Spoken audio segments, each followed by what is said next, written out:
अंधेरा इतना गहरा कि सांस लेने की आवाज भी डराने लगे।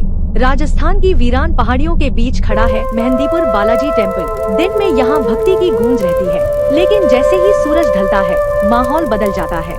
दरवाजे बंद हो जाते हैं, घंटियाँ शांत हो जाती हैं और एक नियम सबको याद दिलाया जाता है, सूर्यास्त के बाद कोई नहीं रुकेगा।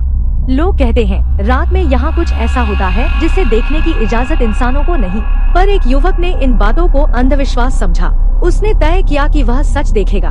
शाम ढलते ही वह चुपके से मंदिर के एक कोने में छिप गया।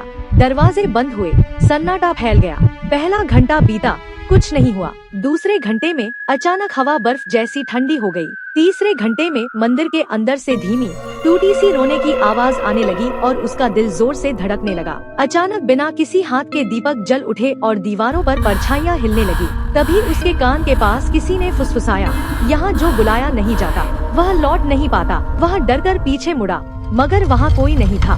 तभी गर्भगृह की ओर से ऐसी आवाज आई जैसे कोई अदृश्य चीज जमीन पर घसीटते हुए चल रही हो, और उसी क्षण मंदिर की सारी घंटियां अपने आप बजने लगी।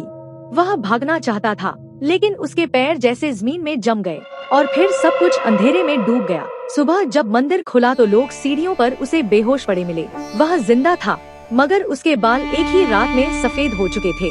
होश आने पर उसने कांपते होठों से बस इतना कहा, रात में वे आते हैं। और फिर उसने कभी उस मंदिर की ओर देखा तक नहीं। आज भी वहाँ जाने वाले लोग एक बात कभी नहीं भूलते, पीछे मुड़कर नहीं देखते, सूर्यास्त से पहले लौट आते हैं। और सबसे बड़ा नियम मानते हैं, भगवान का प्रसाद बाहर ले जाना मना है, क्योंकि मान्यता है कि जो उसे साथ ले जाता है उसके पीछे कुछ और भी घर तक आ जाता है।